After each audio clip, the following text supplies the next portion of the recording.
YouTube បងប្អូនទាំងអស់គ្នាសុខសប្បាយទេថ្ងៃនេះជាថ្ងៃគៀដែរហ្នឹងហើយបងប្អូនសុខសប្បាយទេថ្ងៃនេះហ្នឹងហើយថ្ងៃនេះខ្ញុំមានវីដេអូមួយសម្រាប់ចែករំលែកដល់បងប្អូនដើម្បីរៀនទាំងអស់គ្នាហ្នឹងហើយថ្ងៃនេះមេរៀនខ្លីទេខ្ញុំនឹងអានឲ្យស្ដាប់និងបងប្អូនមានអក្សរខ្មែរអាចមើលតាមហើយនឹង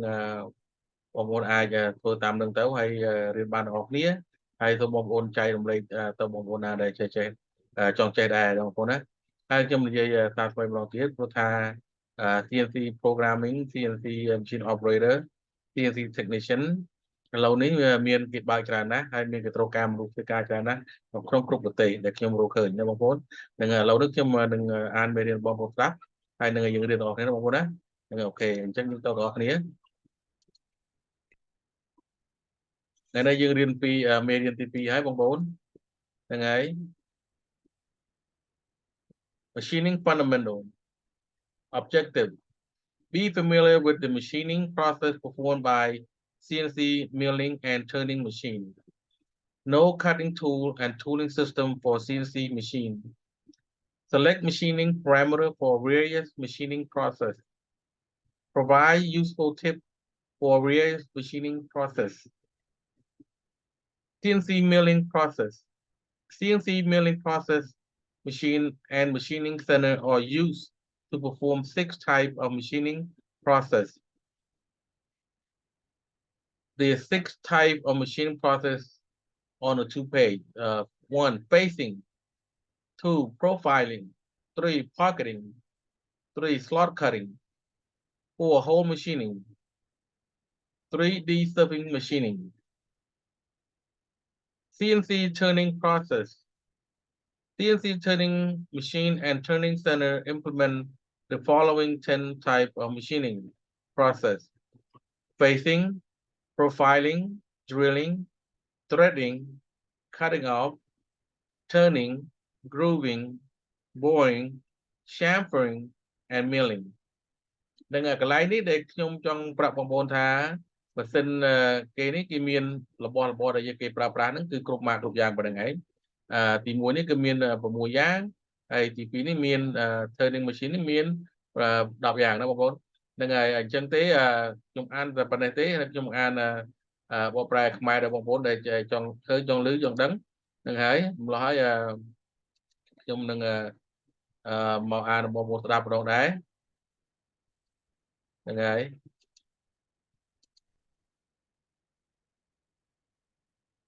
មូលដ្ឋានគ្រឹះនៃម៉ាស៊ីនគោលបំណងគឺវាត្រូវស្គាល់ដំណើរការម៉ាស៊ីនដែលអនុវត្តដោយម៉ាស៊ីនកិននិងម៉ាស៊ីនបង្វិល 2. ស្គាល់ឧបករណ៍កាត់និងប្រព័ន្ធឧបករណ៍សម្រាប់ម៉ាស៊ីន 3. ជ្រើសរើសប៉ារ៉ាម៉ែត្រម៉ាស៊ីនសម្រាប់ដំណើរការម៉ាស៊ីនផ្សេងៗ 4. ផ្ដល់នូវគន្លឹះមានប្រយោជន៍សម្រាប់ដំណើរការម៉ាស៊ីនផ្សេងៗម៉ាស៊ីន CNC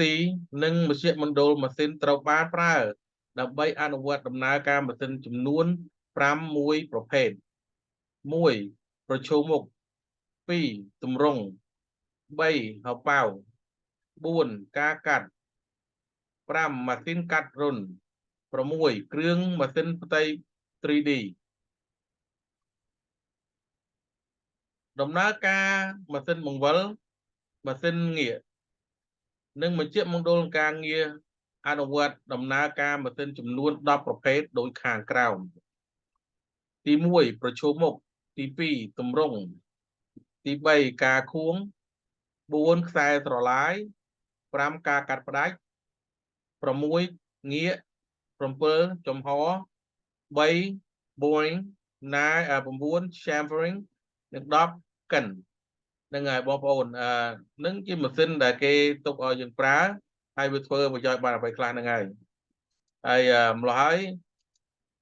ទាំងប្រមាណយ៉ាងនេះដែលយើងអាចប្រើប្រាស់ហើយនឹងរៀនសូត្រហ្នឹងហើយដូចខ្ញុំនិយាយយើងដូចខ្ញុំអានយើងប្រាប់យើងបងប្អូនណាអានឹងជាមេរៀនខ្លីមួយមេរៀនទី2ចាប់ផ្ដើមមេរៀនទី2ហើយម្ល៉េះហើយយើងនឹងអានទាំងអស់គ្នាយើងយល់ទាំងអស់គ្នាហើយយើងនឹងខំរៀនទាំងអស់គ្នាដើម្បីបានកិច្ចការថ្លៃហើយម្យ៉ាងធំជាងនឹងទៀតគឺថាឥឡូវនេះខ្ញុំដឹងថាប្រទេសយើងឥឡូវនេះ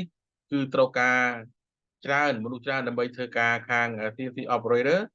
CNC programming ច្រើនមែនទែនបងប្អូនណាហើយខ្ញុំជឿជាក់ថានៅស្រុកខ្មែរយើងក៏មានច្រើនណាស់ដែរឥឡូវហ្នឹងហើយប្រទេសចិនក៏មានប្រទេសកូរ៉េក៏មានដែរដែលខ្ញុំរកឃើញថ្មីនេះទេដែលគេត្រូវការច្រើនណាបងប្អូនហ្នឹងហើយហ្នឹងហើយវីដេអូនេះជាខ្លីទេខ្ញុំនឹងបំប្រាក់តែប៉ុណ្្នឹងទេហើយនឹងសូមបងប្អូន share like នឹងវីដេអូរបស់ខ្ញុំដើម្បីឲ្យបងប្អូនអ្នកចង់រៀនបានហើយនឹងរកបានការងារបានថ្លៃដែរបងប្អូនហ្នឹងហើយវីដេអូនេះមានខ្លីប៉ុណ្្នឹងទេសូមអរគុណបងប្អូនទាំងអស់គ្នាហើយសូមជម្រាបលាសូមជួបគ្នាលើកក្រោយទៀតបងប្អូនហ្នឹងហើយសុខសប្បាយអរគុណច្រើនបាយបាយ